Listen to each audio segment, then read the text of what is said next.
Ya Gen X, terus milenial itu Gen Y. Keluar lagi yang baru ini Gen Z. Gen Z. Ya, ya, ya. Itu kalau secara apa namanya klasifikasi usia.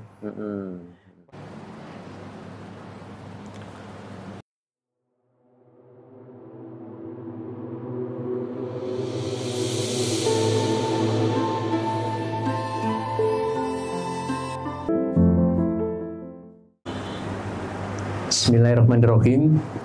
Assalamualaikum warahmatullahi wabarakatuh. Waalaikumsalam warahmatullahi. Jamaah Fokas Religi dimanapun berada, khususnya alumni SMP Negeri 5 Malang yang dirahmati oleh Allah Subhanahu wa taala.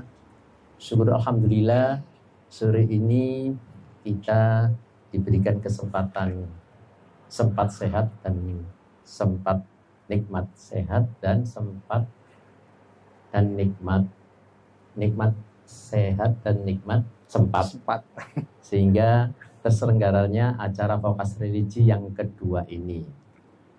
Bagi para alumni yang mungkin belum sempat mendapatkan info lengkap tentang Fokas 5 yang periode ini, perlu kami jelaskan sedikit bahwa Fokas 5 Malang yang dipimpin oleh Bapak Ali Arifin angkatan 80 serta ketua hariannya Ibu Ide angkatan 74 mempunyai beberapa program-program baik khususnya program mayoritas di program sosial. Di antaranya ada program Jumat Barokah tiap bulan minggu pertama atau minggu kedua.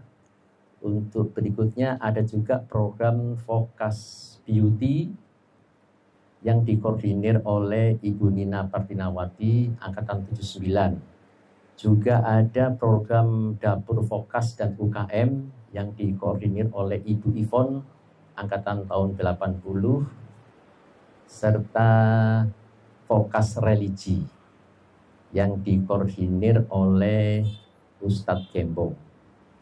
Begitu. Kali ini pertemuan Fokas Religi adalah pertemuan yang kedua. Yang pertama hari Senin yang lalu. Jadi kita seminggu ada 2 kali. Hari Senin sama Rabu. Hari Senin oleh Ustadz Gembong. Yang tidak lain adalah ayahanda dari Ustadz Guntur Purwadi.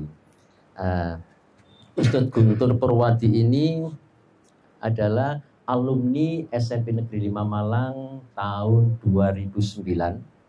Beliau seorang santri yang sedang menyelesaikan S2 di jurusan manajemen UM.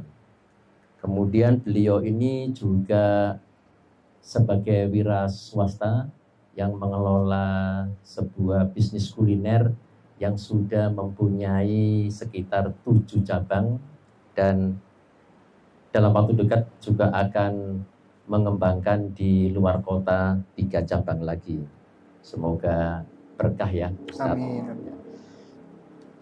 Ustadz Guntur Purwadi ini adalah lulusan dari Pondok Pesantren Darul Ulum Ma'had Ali atau Pondok Tinggi, sedang menyelesaikan pasca sarjana program studi manajemen Universitas Negeri Malang. Beliau ini juga expertise skillnya di pendidikan agama dasar dan menengah, kemudian ekonomi syariah, manajemen bisnis, manajemen pendidikan. Demikian sekilas tentang Ustadz Guntur Purwadi. Beliau ini akan mengajarkan di program Fokas Religi ini membahas tentang tafsir. Ada tafsir di beberapa surat dan sore ini beliau akan membahas tentang tafsir surat An-Naba. Surat An-Naba. Itu kalau nggak salah peristiwa besar Ustaz ya, terdiri dari 40 ayat. Baik, untuk mempersingkat waktu kami persilakan Ustadz Guntur untuk memulainya. Sekalian nanti diperkenalkan sedikit kalau ada yang saya sebutkan profil tadi tidak lengkap. Ustadz, Monggo Ustadz Guntur silakan. Oke, terima kasih Pak Win. Matur nuwun kesempatanipun dan undanganipun untuk membantu untuk acaranya Vokas yang religi, dan kebetulan alhamdulillah saya diberi nikmat tadi, nikmat sehat dan nikmat sempat tadi. Karena kemarin sempat masuk IGD hari Sabtu kemarin masuk IGD saya, Bu. Alhamdulillah sekarang bisa aktivitas lagi, dan kemarin sempat tapi tidak sehat. Jadi alhamdulillah hari ini sehat dan sempat. Alhamdulillah.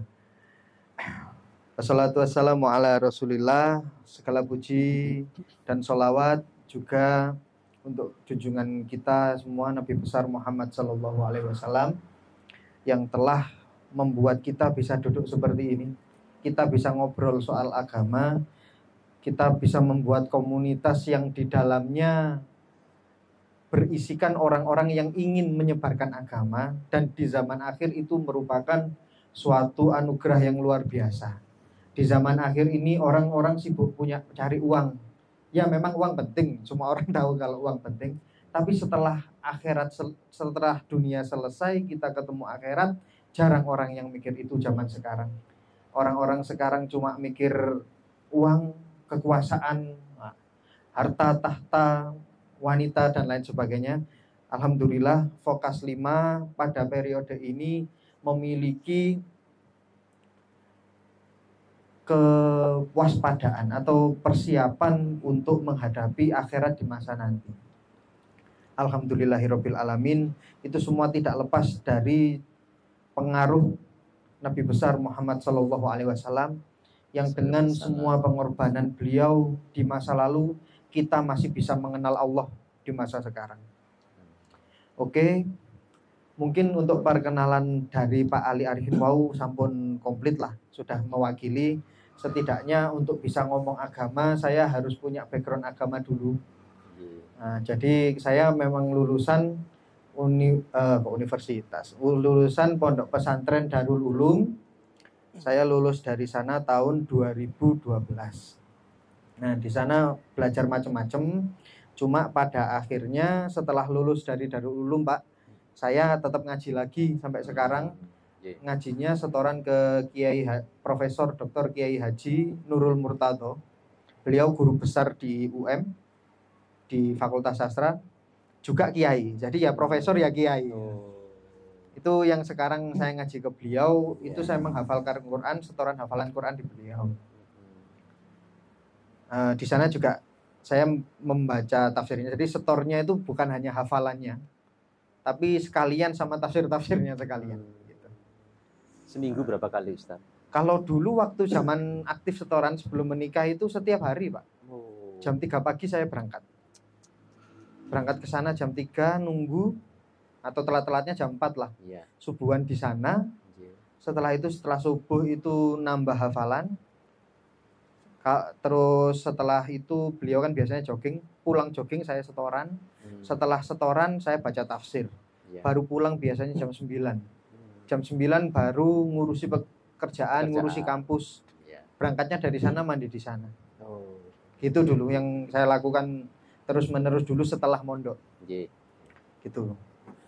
Jadi pendalamannya ada di situ. Jadi untuk memulai kajian pada sore hari ini, untuk pemirsa Vokas religi yang sedang memperhatikan sekarang, silahkan panjenengan buka di HP masing-masing atau Quran masing-masing di surat An-Naba. Nah, kalau biasanya saya ngaji tafsir yang lain di jamaah yang lain, di ngaji weekend kalau tiap hari Minggu itu jam 10 sampai zuhur, Pak. Jam 10 sampai jam 12 siang. Itu cuma satu ayat kadang-kadang. 2 jam berarti. 2 jam, cuma satu ayat. Lah ini An-Naba 40 ayat, Bu. Kalau 40 dikalikan 2 udah 80 jam nanti. Ya. Nah, karena itu mungkin nanti untuk minggu depan daripada kita kasih judul tafsir, mungkin hikmah mawon, Pak. Ya. Jadi hikmah apa yang bisa kita ambil dari surat ini? Nah, gitu. Nah, jadi seperti itu. Mungkin untuk hari ini hikmahnya apa saja yang bisa kita ambil dari surat An-Naba. Sehingga itu nanti insya Allah lebih ringkas, dan untuk karena keterbatasan waktu supaya lebih efisien.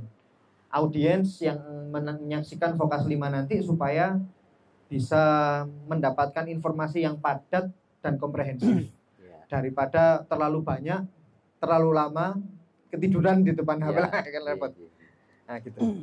Oke, untuk memulai saya baca nggih. A'udzubillahi minasyaitonirrajim. Bismillahirrahmanirrahim. Amma yatasaaluna 'anil naba'il 'adzim. Nah, ada orang-orang bertanya. Orang-orang kafir dan orang-orang Mekah saat itu, baik yang kafir maupun yang tidak, itu pada bertanya-tanya. Anin nabail adim, bahwa katanya Nabi Muhammad bahwa nanti itu akan ada kabar besar, ada berita yang besar.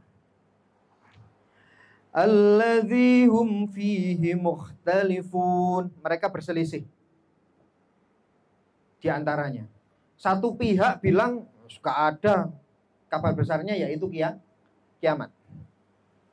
Orang-orang pada berselisih, tidak ada kiamat itu. Kita ini hidup hanya sekali, setelah hidup kita mati. Setelah mati kita ya sudah, makanya hiduplah have fun mungkin lah gitu Pak. Jadi kalau ada orang zaman sekarang yang hidupnya prinsipnya seperti itu sudah ada dari zaman jahiliyah dulu. Wong gak mikir akhirat, hidup hanya sekali, mari kita happy-happy lah, kayak gitu-gitu ada. Itu sudah dari zaman dulu. Nah, orang-orang muslim bilang nanti itu ada hari kiamat. Sehingga hati-hati sama hidupmu. Hidupmu dipertanggungjawabkan. Nah, itu mereka berselisih. Kalla saya'lamun, thumma kalla saya'lamun. Kalla sekali-kali tidak. Lek basa Jawane wis salah. Saya alamun, mereka nanti tahu. Sumakala saya alamun, wes talak rur. Sampai 2 kali. Dan ini ciri-cirinya Quran, kalau sudah ngomong 2 kali, itu keniscayaan Pak. Sudah mesti. Itu ciri-cirinya, itu rumusan tafsir sudah. Kalau Allah sampai ngomong sesuatu yang sama 2 kali dalam Al-Quran, keniscayaannya 100%. Bukan probabilitas lagi. Bukan peluang lagi. Ayat yang lain yang sejenis ini yang banyak orang tahu adalah inna ma'al usri yusra. Fa inna ma'al usri yusra. Nah, 2 kali. Setelah kesulitan ada kemudahan. Itu keniscayaan. Sama dengan ini. Orang-orang nanti bakal tahu. Yang dimaksud tahu apa? Tahu kebenarannya soal kiamat. Nah, bakal tahunya ini sebenarnya kalau di oncek, bagaimana Allah memberitahu orang-orang dengan adanya kiamat, bisa jadi kuliah 3 SKS. Karena banyak Pak, tanda-tanda Allah untuk menyaksikan kiamat itu banyak. Paling jelek, enteng-entengan. Di dunia ini ada makhluk, ada kholik. Ada yang diciptakan, ada yang menciptakan. Kalau ada yang diciptakan, pasti ada yang menciptakan.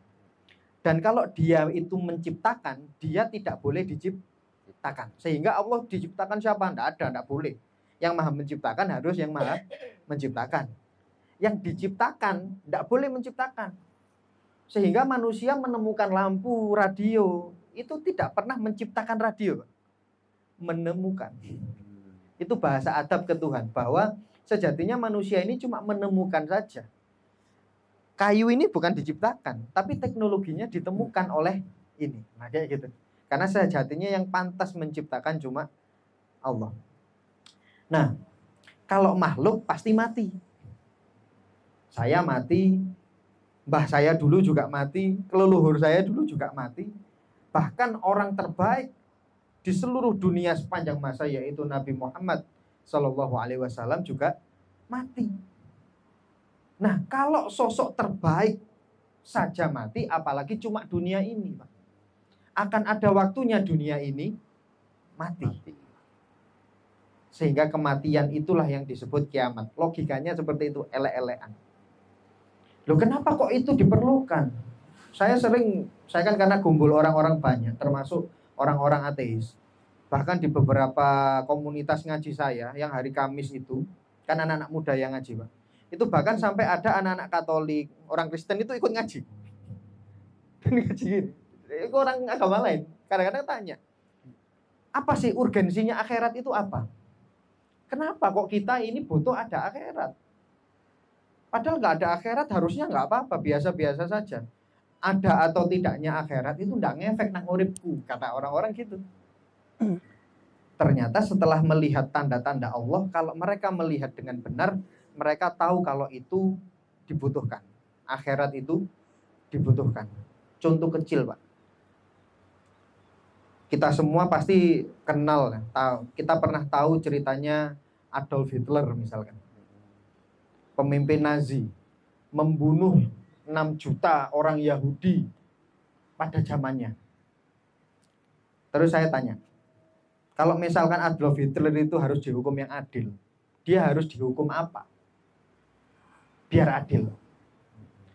Hukuman apa yang sebanding dengan membunuh 6 juta orang? Dia mikir, iya ya.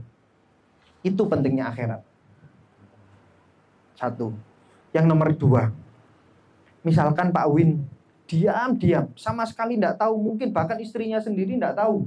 Kalau Pak Win diam-diam sodakoh subuh ke masjid. Pak Win diam-diam kalau ada orang terbantu, ditolong. Misalkan Pak Win diam-diam membantu orang tanpa mengharap apapun, Pak. Terus kalau orang sebaik ini mati tanpa ada balasan nantinya, tentu tidak adil. Itulah urgensi akhirat. Akhirat adalah tempatnya keadilan. Karena kalau di dunia tidak mungkin adil. Ini sudah jelas. Dunia itu tempatnya tidak adil. Jadi kalau merasa hidup di dunia, ya Allah kenapa hidup ini tidak adil? Ya memang karena masih hidup di dunia. Kalau sudah di akhirat nanti adil. Sebaik-baik apapun kita menyembunyikan kebaikan pasti tampak. Sebaik-baik apapun kita menyembunyikan keburukan juga pasti tampak. Pasti adil. Nggak ada orang salah persepsi, nanti tidak ada.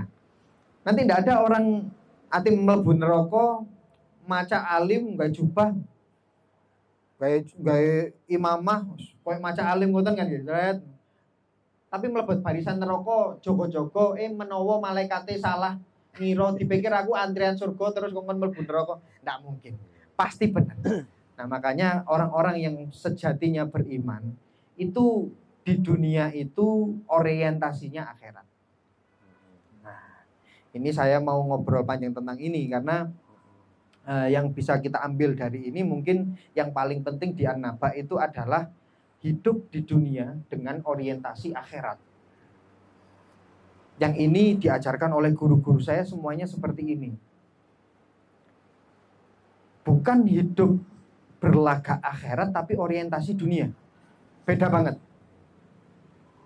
Nah, di sini membutuhkan ilmu, butuh cakrawala berpikir yang luas, dan butuh mata yang jeli untuk melihat sesuatu seperti ini.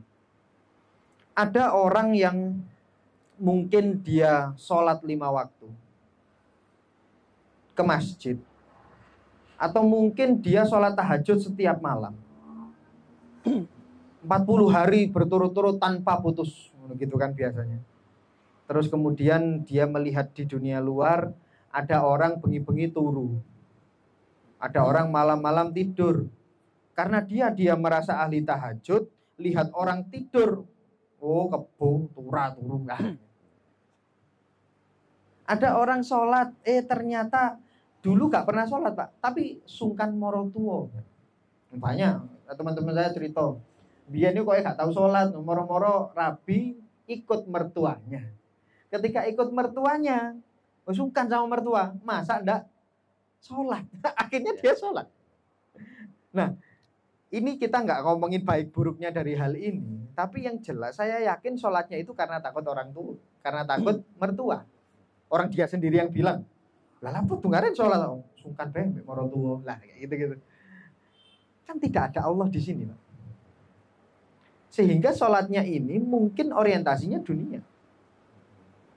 Tapi kalau kita lihat di luar sana, mungkin ada bapak-bapak Gojek yang terlihat berkeringat, pakaiannya lusuh, jaket Gojeknya mungkin pun bulak, kayak oleh senior banget gitu kan. Ciri-ciri Gojek senior kan jaket hijaunya pun bulak. Nah, akhirnya dia keliling kemana-mana, wajahnya capek, ngoten-ngoten.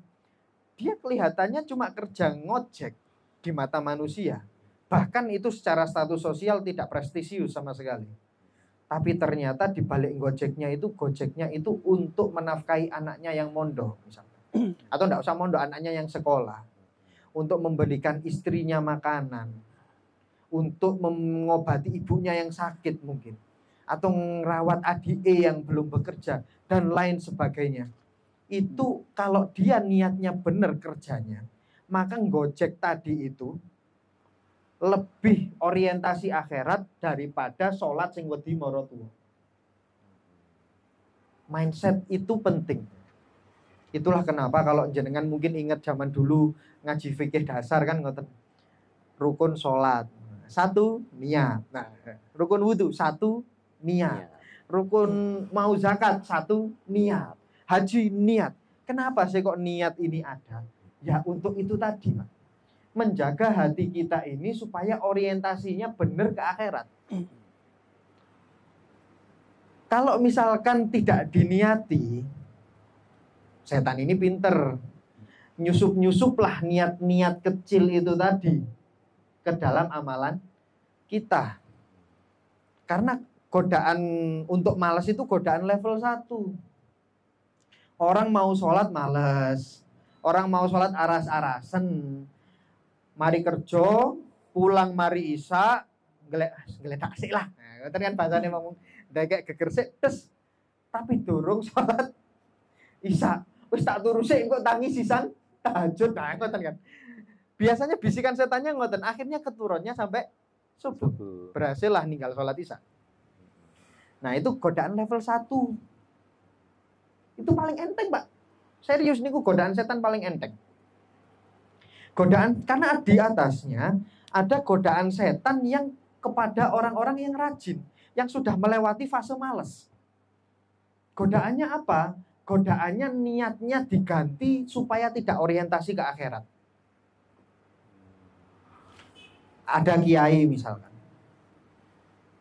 Ada kiai, seret. Beliau ya normalnya kiai, masuk gak jamaah kan ngoten. Yeah. Terus kemudian dalam hatinya terbersit, ada momen di mana dia itu sebenarnya ada uzur karena sakit atau karena apa. Tapi ternyata dia maksa. Aku tuh nang masjid, mosok kiai gak jamaah, sungkan didelok masyarakat. Lah niatnya ini jadi turun. Karena sungkan didelok masyarakat. Godaannya seperti itu. Orang haji umroh sae. Bahkan orang haji itu termasuk terpanggil, terpilih. Orang umroh pun terpilih. Tapi orang umroh nggak ada orang malas umroh. Gitu. Yeah. Bahkan sampai dibelan-belani nyicil dan lain sebagainya, ngedol sawah, ngedol sapi. Dibelani umroh, nggak ada orang malas umroh. Sehingga godaan setan untuk umroh bukan malas umroh.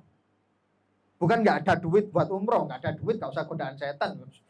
Otomatis ada sendiri. Nah, godaan umroh adalah merubah niat umroh dari kangen Rasul, dari kangen Ka'bah, dari kangen Allah, kangen Masjidil Haram menjadi status sosial. Ini hati-hati sangat. Hati-hati. Jangan sampai misalkan semoga kita semua dapat kesempatan ya untuk haji dan umroh ya. Amin amin ya rabbal alamin. Kalau seandainya kita berangkat ditakdir sama Allah, jangan sampai niatnya itu cek bangga. Jangan sampai niatnya merasa lebih dari yang lain. Jangan sampai niatnya itu cek status sosial di masyarakat jadi naik. Jangan sampai, Pak, naudzubillah. Karena ketika kita punya niat seperti itu, orientasi kita menjadi duniawi. Dan kalau orientasinya duniawi, eman gak karu-karuan, wis nyelengi bertahun-tahun, berbulan-bulan, belasan juta, bahkan puluhan juta. Ternyata setelah kita keluarkan, nanti di akhirat catatan amale, misalkan Guntur umroh karena pengen nyalek. Waduh, astagfirullahaladzim. Tenan. Karena nanti itu ada hal-hal yang itu dinilai juga sama Allah, Pak. Karena yang nilai kita nanti kan bukan manusia kan. Di akhirat kan nanti adil, seadil-adilnya. Bahkan sampai hatinya saja dihitung. Seadil-adilnya. Itu yang bikin niat itu penting. Nah, nanti kita akan tahu pelan-pelan bagaimana noton niat itu tadi. Nah, noton niat di dalamnya yang paling gampang adalah manut lafadznya ulama. Biasanya kan kalau sholat, usolli, fardol, apapun semuanya ditutup dengan lillahi ta'ala. Hanya untuk Allah ta'ala. Diucapkan bisa, tapi tidak semua orang bisa memaknai untuk Allah. Sholat untuk Allah itu kalau secara bahasa sombong. Kalau secara bahasa seakan-akan Allah butuh sholat kita, padahal Allah tidak butuh sholat kita. Kalau secara bahasa. Terus gimana memaknai lillahi ta'ala? Terus bagaimana memaknai untuk Allah? Memaknai untuk Allah paling enteng adalah untuk menjalankan perintah Allah.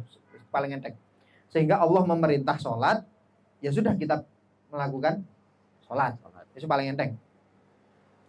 Yang lain-lain mungkin karena kangen Allah, karena rindu Allah, karena ya Allah saya hari ini merasa berdosa banget sama jenengan. Makanya selesai sholat isya saya nanti istighfar banyak. Itu juga tidak masalah. Tapi yang jelas hubungannya Allah. Umroh pun seperti itu. Ya Allah saya kok kangen ya. Tawaf. Kan kalau tawaf kan harus ke sana, Pak.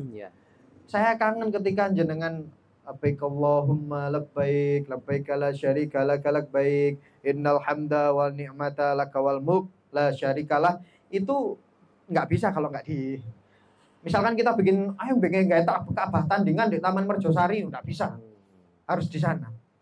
Dan ketika orang yang cinta atau orang sedang mencintai dipanggil sama yang dicintai, kan itu rasanya enak.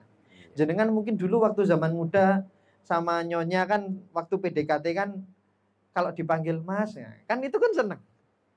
Dipanggil kan senang. Nah, orang-orang kalau sudah cinta sama Allah kadang-kadang ketika labbaik Allahumma labbaik, itu artinya ya Allah aku menjawab panggilanmu ya Allah. Itu seperti sedang bermesraan dengan Tuhan. Nah, perasaan seperti itu yang kadang-kadang hilang di kita. Nah, tapi ya enggak apa-apa, namanya manusia itu kan bertahap. Karena latar kabun atabakan antobak. Sesungguhnya kita ini menjalani hidup ini tahap demi tahap, ada step by stepnya. Hidup tidak ada yang instan, itu kata Quran. Nah, jadi seperti itu. Jaga niat di sini sangat penting supaya kita ini orientasinya akhirat. Nah, jangan sampai amal-amal ibadah kita yang duniawi, atau yang akhirat dicatat duniawi. Kalau bisa amalan duniawi ini kecatat akhirat. Sehingga bangun tidur, duduk. Bangun tidur akhirnya kita punya kesempatan untuk hidup. Kita baca alhamdulillahilladzi ahyana ba'dama amatana wa ilaihin nusyur. Ya Allah, alhamdulillahilladzi ahyana. Ya Allah, segala puji bagi Engkau yang sudah menghidupkan aku. Ba'da amatana, setelah aku mati. Maksudnya tidur. Wa ilaihin nusyur, dan kepadamulah hamba minta tolong. Jadi dari awal bangun tidur sudah tektokan sama Allah. Ya Allah, ini yang hidupkan Engkau saya loh. Kembali, yang Engkau hidupkan saya Engkau loh. Nanti kalau ada apa-apa hari ini saya minta tolong Engkau ya. Penjaluk backingan pagi hari itu. Akhirnya sholat subuh, ingat Allah lagi. Timbang nganggur lapo-lapo, akhirnya beraktivitas yang ya olahraga misalkan. Olahraganya pun bukan supaya sehat saja. Kalau berhenti supaya sehat duniawi. Masalahnya setelah sehat mau ngapain? Oh aku tak melaku cek sehat. Engko lek sehat aku ibadah Oh aku lek sehat iso naik haji. Nah itu jadi semangat olahraga. Itulah orientasi akhirat. Kerja pun gitu. Oh kerja aku supaya dapat uang. Setelah aku kaya nanti apa? Oh kekayaanku nanti bermanfaat untuk masyarakat. Kekayaanku nanti untuk melindungi keluargaku dari neraka. Kekayaanku nanti untuk menolong saudara-saudara sesama muslim yang membutuhkan. Itu kaya orientasi akhirat. Nah, jadi meskipun kaya orientasinya akhirat, sampai nanti tidur lagi pun kalau niatnya dijaga terus-menerus, jadinya hidupnya ini orientasi akhirat. Dimulai dari hal kecil, yaitu niat. Saya punya, ini saya pakai sehari-hari. Dan saya ajarkan kepada teman-teman yang ngaji sama saya juga. Namanya saya sebut 10 seconds rule. Aturan 10 detik. Aturan 10 detik itu apa? Aturan 10 detik itu adalah menyempatkan waktu 10 detik sebelum melakukan apapun untuk mendandani niat. Nah, itu saya lakukan, Pak. Sampai sekarang. Jadi misalkan mau ngaji ngeten, sebelum saya di motor tadi sebelum berangkat, saya noto niat dulu. Nah, saya kan tadi juga datang enggak langsung ke sini. Iya. Duduk dulu, noto niat. Niatku apa ke sini? Nah, kayak gitu. Ke sini. Berangkat kerja pun gitu. Niatnya gini. Nuwun sewu badhe buang air mawon. Itu saya niati, Bu. Jadi sebelum masuk atau lek wis ndang kebelet pas ndodok niku kula niati. Ya Allah. Kalau saya ndak keluar kotoran ini, saya ndak bisa hidup dengan tenang. Kalau hidup saya ndak tenang, gimana saya bisa ibadah sama Engkau? Itu untuk urusan buang air besar, Pak. Itu saya latih seperti itu terus menerus. Supaya hidup saya seutuhnya ini orientasinya akhirat. Dengan niat itu tadi paradigma berpikir berubah. Niat berubah, paradigma berpikir berubah. Ketika paradigma berpikir berubah, omongan pasti akan berubah. Ketika omongan berubah, pasti tindakan juga berubah. Tindakan berubah, karakter berubah. Wah, berubah semua. Bondo niat. Nah, itu tadi membawa amalan dunia ke akhirat. Bahkan kalau bisa ngomong sisi ekstrim, termasuk nyangkruk ngopi, Pak. Kalau dibawa ke ranah ini, bisa jadi amalan akhirat. Karena dengan ngopi, satu, kita silaturahmi. Dua, kita tarkul haram. Tarkul haram itu meninggalkan barang haram. Meninggalkan barang haram judulnya, hukumnya, meninggalkan barang haram wajib. Gitu, meninggalkan barang haram adalah kewajiban. Pada saat kita ngopi, di saat yang sama, kita itu sedang meninggalkan minum-minuman keras. Di saat yang sama saat kita ngopi, kita ini tidak mabuk-mabukan. Di saat yang sama ketika kita ngopi, kita ini tidak sedang berjudi. Ya lain kalau ngopinya ambek ngeslot ya beda. Pancet judi lah. Ini beda. Jadi kalau misalkan hal-hal seperti itu, tentunya yang diperbolehkan sama Allah. Itu kalau diilmoni benar-benar, itu amalan dunia itu bisa jadi amalan akhirat. Nah, itulah yang mengilhami suatu hadis bahwa al-alimul ahad atau al-alimul wahid iku afdalu min alfil ahlul abid. Alim wahid, orang alim satu, afdalu iku lebih afdol daripada alfi abid, daripada 1000 orang ahli ibadah. Kenapa kok gitu? Karena orang alim memberikan pandangan berpikir, membandingkan paradigma berpikir, memberikan cara berpikir yang benar dengan ibadah dan dengan kehidupan. Lek wong ahli ibadah tok Pak nuwun sewu. Jangan bayangkan sak kampung ono wong sewu ahli ibadah kabeh kan sing alim. Srewegep kabeh ibadah. Terus misalkan ada orang yang agak malas-malasan dikit ibadah datang ke situ. Oh nggih rijik, Pak. Rijik dadi napa? Dadi rasan. Subuh urung tangi. Maghrib tas mulih kana masjid. Turu wae sembahyang turu. Nah, itu kalau ada orang ahli ibadah tok. Nah, pentingnya orang alim itu ada di situ sehingga orang alim itu bisa memberikan ketenangan, kesejukan bagi orang-orang yang tidak memenuhi standarnya orang abid. Karena ahli ibadah ini standarnya tinggi, Pak. Standarnya ahli ibadah itu tinggi. Kalau mau disebut alim oleh orang ahli ibadah, pakaiannya tidak boleh kayak saya. Pakaiannya harus pakai jubah minimal. Nah, harus pakai imamah. harus baduke ireng minimal. Nah, kalau pengen jadi standar ahli ibadah harus seperti itu. Ke masjid harus paling awal, pulang harus paling akhir. Mari salam gak oleh langsung pelencing. Nah, ini repot. Kalau pakai standar seperti itu repot. Dan argumen saya ini, saya berani ngomong seperti ini karena Nabi pun melakukan hal yang sama. Nabi pun melakukan hal yang sama. Nabi tidak pernah mempersulit dan selalu mempermudah. Diteruskan oleh sahabat-sahabat. Ada sahabat namanya Jabir bin Abdillah dulu. Jabir bin Abdillah ini salah satu sahabat yang paling muda lah ibaratnya. Beliau itu hidup sampai zaman tabi'in. Jadi kan urutannya Nabi, zaman Nabi, terus bawahnya sahabat, mantun zaman sahabat, tabi'in. Nah, Jabir ini hidup di Jabir ini adalah tabi'in yang hidup sampai zaman sahabat yang hidup sampai zaman tabi'in. Nah, karena zaman tabi'in itu Islam sudah menang. Outfitnya tabi'in, pacaannya tabi'in itu ya sudah proper, sudah bagus-bagus. Sudah pakai jubah, sudah pakai imamah ngoten lho. Nah, suatu ketika Jabir ini sholat, Bu. Cuma pakai kain dicantol nonton leher diikat. Jadi ya anggaplah sarung gitu. Sarung kan biasanya dingetenaken nah. Ya. Nah, kalau Jabir enggak, sarungnya diikatkan ke leher sini.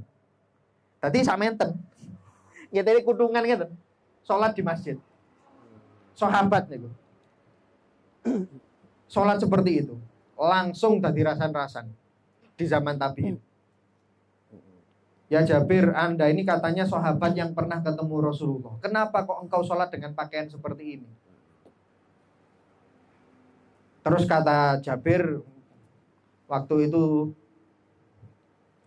kalau nggak salah bilang zon alik, bacut kon kabeh. Saya dulu sholat di zaman Nabi hidup. Banyak orang sholat dengan pakaian seperti ini. Nabi nggak pernah protes.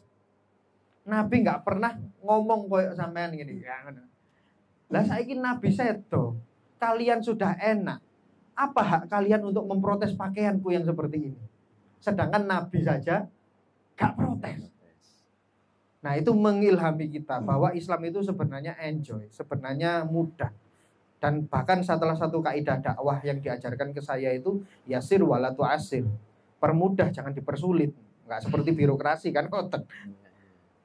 Jadi seperti itu. Memang itulah kenapa kok alasan saya kalau misalkan pengajian umum atau ke majelis-majelis yang lain. Nanti malam pun saya ngaji di Sukun, Bu. Jam 7. Ya pakai baju ini. Ya untuk menunjukkan bahwa untuk Islami itu tidak harus seperti itu. Untuk Islami tidak harus jubah. Karena yang pakai jubah bukan hanya orang-orang Islam, tapi juga Abu Jahal, Abu Lahab ya pakai jubah juga. Islami itu apa? Menutup aurat. Sudah selesai. Orang-orang mempersulit dengan pakaian tertentu, tapi ya sudah, itu saya anggap produk budaya. Nah, saya ingin mengembalikan itu lagi dan membawa anak-anak muda ini sadar untuk jadi Islami itu tidak perlu sing aneh-aneh kayak gitu. Bahkan Nabi saja menerima pakaian yang kayak gitu tadi untuk sholat. Kenapa kok kita mempersulit? Jadi seperti itu. Yang penting nutup aurat. Ya. Yang penting nutup aurat. Kembalinya ke situ, Pak. Dan semuanya lagi-lagi soal niat. Semuanya lagi-lagi soal niat. Nanti kita akan tahu mana yang benar, mana yang enggak ya di akhirat. Nah, untuk kita bisa selamat berarti kita orientasinya harus akhirat. Apapun yang kita lakukan di dunia, mau di dunia ini ya di akhirat. Loh, apakah dunia enggak penting terus? Loh, ya penting. Penting. Orang-orang kadang-kadang entahlah ya. Mungkin mereka belajar tasawuf tanpa guru yang benar mungkin. Atau mungkin belajar tasawuf tanpa guru bahkan, Pak. Karena akhir-akhir ini banyak orang yang bilang dunia ini gak penting. Ya, penjenengan pasti apalagi jenengan yang sampun sepuh-sepuh nggih. Banyak rancang-rancang dunia ini gak penting. Dia orang ngaji. Dan justru dunia ini penting. Pertanyaannya, sawah sama panennya jenengan lebih penting mana? Penting sawahnya. Gitu. Malah akhirat itu ya biasa saja, karena tidak penting-penting amat. Yang penting ini di dunia. Karena amal baik, amal kita nanti, nasib kita di akhirat nanti, itu tergantung nasib kita di dunia. Belajar kita di kelas, itu lebih, ujian itu penting. Ya memang ujian juga penting. Rapotan itu juga penting, tapi ya lebih penting ujian. Karena tanpa ujian, di dalam raport tidak ada nilai. Sama seperti akhirat. Dunia ini penting. Kenapa? Karena tanpa dunia, nah terus kita di akhirat dinilai pakai dasar apa? Justru di dunia ini penting banget. Karena dunia ini sangat penting, jangan sampai lolos. Kita harus benar-benar ngerumat dunia kita dengan benar. Jangan sampai keliru. Nah itu loh, prinsip akhirat yang diajarkan kepada saya oleh guru-guru saya seperti itu, Pak. Jadi tidak pernah, dunia gak penting, gak usah kerja. Gusti Allah sing ngatur rezeki. Loh iya, Gusti Allah ngatur rezeki kabeh makhluk. Tapi caranya Gusti Allah ngatur adalah rezeki ini disebar, kemudian makhluk kongkon ikhtiar, kongkon jemput. Nah, melo aturan Gusti Allah kok gak kalian? Orang seperti itu kadang-kadang terlihat melo aturan Gusti Allah, padahal nggak aturan dewe, Bu. Repot. Nah, makanya itu juga jadi salah satu misi dakwah saya memang untuk meluruskan miskonsepsi seperti ini. Ya semacam-macam. Tapi dengan bantuan, ya untungnya Nabi itu diwahyukan Quran, Allah menurunkan Quran yang terjaga sampai sekarang. Sehingga orang seperti saya yang tidak pernah ketemu Nabi sekalipun bisa ngomong seperti ini. Dan juga tentu barokahnya orang-orang yang sudah belajar turun-temurun. Nah, jadi seperti itu. Itu yang bisa kita ambil dari ayat 1 sampai ayat 5. 1 sampai 5. Nah, anggaplah ini sudah mewakili dari hikmah yang bisa kita ambil dari surat An-Naba, mungkin salah satunya ini. Jadi mungkin itu aja, Pak, mungkin untuk pertemuan kali ini. Cekap dari saya mungkin. Mohon maaf kalau selama penyampaian ada yang salah kata atau apapun tindakan yang kurang berkenan dan kurang sopan. Kami akhiri. Wallahu a'lam bishawab. Ihdinas siratal mustaqim. Wassalamualaikum warahmatullahi wabarakatuh. Waalaikumsalam warahmatullahi wabarakatuh. Matur suwun sangat Ustadz Guntur atas ulasan yaitu hikmah dari surat An-Naba, khususnya ayat 1 sampai 5 ya, Ustadz Guntur ya. Jadi sebetulnya berita besar yang disebutkan di surat An-Naba itu ya akhirat tadi. Akhirat tadi ya, di akhirat tadi.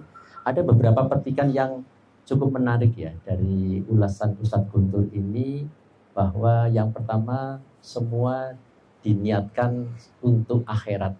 Kalau sudah begitu, kira-kira keluhan-keluhan ini hampir tereliminasi mungkin Ustadz Guntur ya. Dimanapun kita berada, di dalam komunitas yang bagus tentunya kita juga nyaman. Tapi di komunitas yang mungkin tidak harmonis pun, yang secara duniawi kita itu juga akan terpengaruh, tapi ya enggak juga kalau kita bisa niatkan untuk akhirat tadi ya, Ustadz Guntur. Memang tidak mudah ya. Jadi kalau ada, saya ingat itu ada salah satu sastrawan dari Amerika itu, saya lupa namanya, kalau nggak salah ingat saya itu cuma John gitu aja. Beliau itu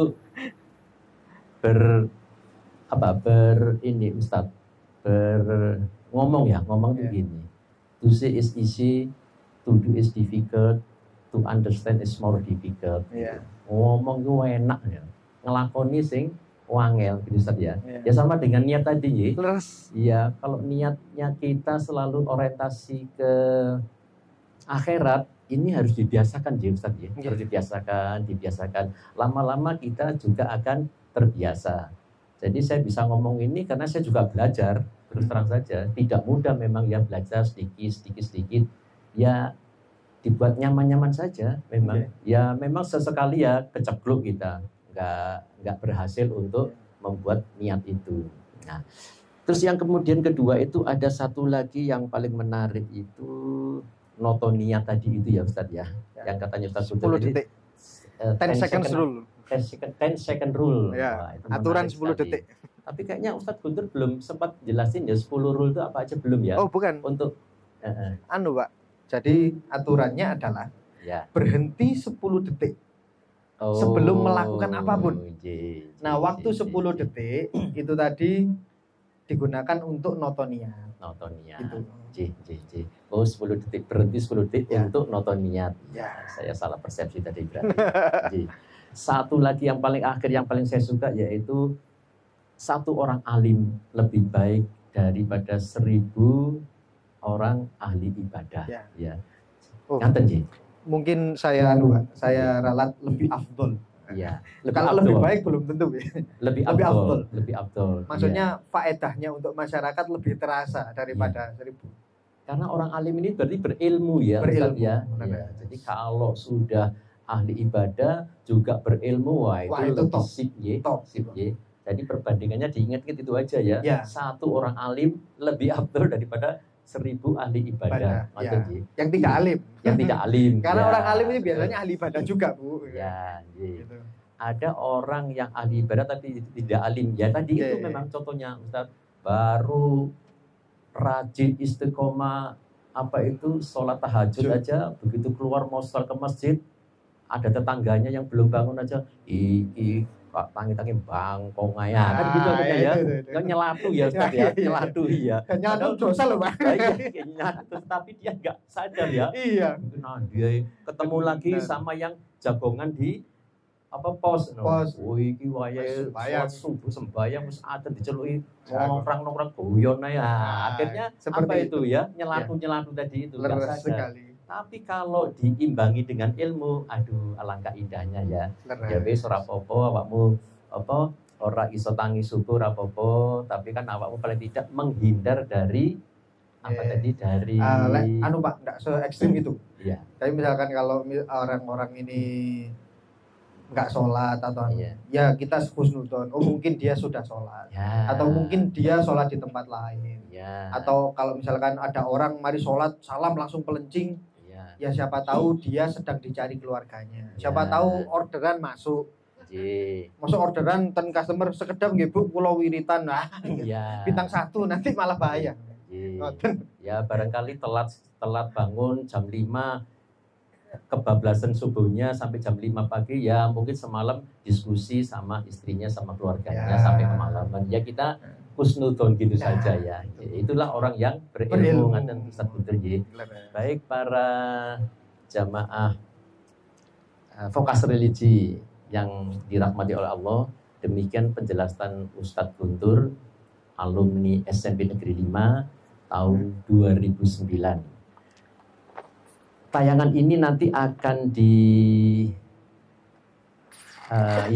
ini akan ditayangkan di YouTube.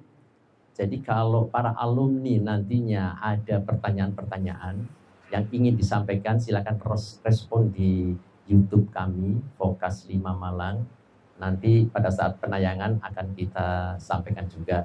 Dan pertanyaan tersebut akan kita sampaikan ke Ustadz Guntur dan akan dijawab oleh beliau pada saat nanti live di sini ataupun bisa melalui respon langsung di YouTube atau Ustadz Guntur Demikian jamaah Fokas Religi yang terhormat, kami akhiri di sini.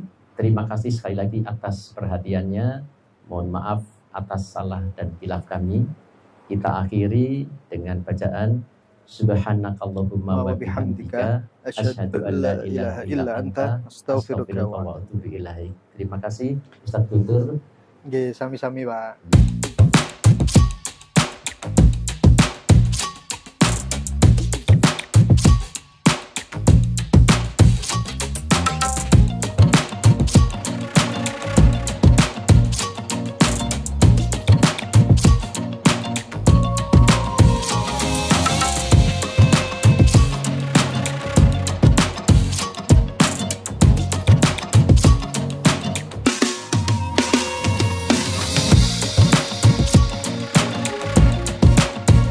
Берса маркета Бисса.